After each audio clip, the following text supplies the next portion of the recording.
Bonjour et bienvenue à un nouveau Zoom sur Contalia. Nous allons aborder aujourd'hui les modalités du décret du 29 décembre 2017 qui mettent à la disposition des employeurs 6 modèles de lettres de licenciement.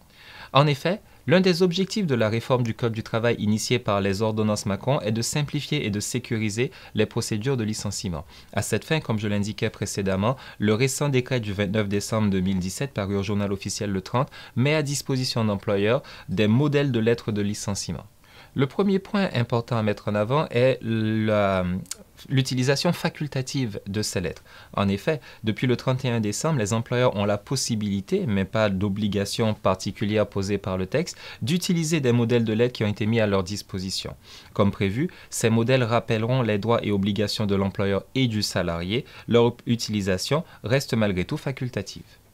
Les modèles de lettres de licenciement disponibles sont au nombre de 6. Un modèle sur un motif disciplinaire, un deuxième motif de licenciement pour inaptitude physique, un modèle de lettre de licenciement pour un motif personnel non disciplinaire, un licenciement pour motif économique individuel. Le cinquième modèle porte sur un licenciement pour motif économique dans les petits licenciements collectifs, moins de 10 salariés dans une même période de 30 jours. Et puis enfin, un modèle de lettre de licenciement pour des grands licenciements économiques avec la mise en place d'un plan de sauvegarde de l'emploi. Le décret précise que l'employeur devra d'une part choisir parmi les modèles de lettres celui qui correspond à la nature juridique du licenciement envisagé et d'autre part adapter ce modèle aux spécificités propres à la situation du salarié ainsi qu'au régime conventionnel et contractuel qui lui sont applicables. Nous n'aborderons pas le contenu de chacune de ces lettres. Vous comprenez bien que ce serait assez fastidieux, le décret du 29 décembre étant très précis à ce niveau. Cependant, on peut noter deux éléments. Nous avons d'une part des mentions générales communes et d'autre part des aides propres à chaque motif de licenciement.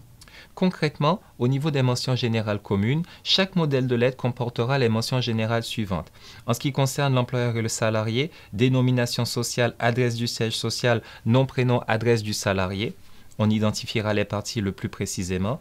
Deuxièmement, on prévoira le déroulé de la procédure de licenciement, les différentes dates d'entretien, date de l'autorisation de l'inspecteur du travail, par exemple en cas de licenciement d'un salarié protégé, durée ou dispense du préavis, bien évidemment. On précisera toujours dans les mentions générales la remise de documents en fin de contrat, tels que le certificat de travail, le reçu pour solde de tout compte, l'attestation de Pôle emploi. On précisera enfin, de manière plus ou moins précise, les motifs énoncés dans la lettre. En plus de ces mentions générales, un certain nombre d'aides propres à chaque motif de licenciement sont proposées. Les modèles indiqueront notamment avec précision les points de procédure spécifiques à respecter. Prenons quelques exemples. Pour un licenciement pour inaptitude, le modèle de lettre comportera les mentions relatives à la recherche de reclassement, à la consultation des représentants du personnel au CSE ou encore au versement d'une indemnité spéciale compensatrice de préavis en cas de licenciement pour une inaptitude d'origine professionnelle. Je vous propose un autre exemple. Dans le modèle de lettre concernant le licenciement économique, cette fois, il sera fait mention du contrat de sécurisation professionnelle, du congé de reclassement, une adaptation de la procédure en fonction de la nature du licenciement envisagé. L'employeur restera quand même responsable de la précision dans la lettre en question et notamment l'explicitation nécessaire des différents motifs de licenciement. Certes, les modèles vous donnent quelques précisions sur ces points. Par exemple, lorsque vous reprochez une faute à votre salarié, il faudra mentionner un certain nombre d'éléments, mais l'employeur sera tenu de développer et de justifier dans sa lettre les motifs de licenciement en fonction de la nature du licenciement choisi. Nous sommes vraiment par ce décret du 29 décembre dans une logique de facilitation. La procédure de licenciement doit toujours être respectée, les délais doivent toujours être respectés, mais on va accompagner l'employeur par ce décret à éviter certaines erreurs flagrantes qui pouvaient entraîner du contentieux inutile. Je vous remercie pour votre attention et je vous dis à très bientôt pour un nouveau Zoom sur Contalia.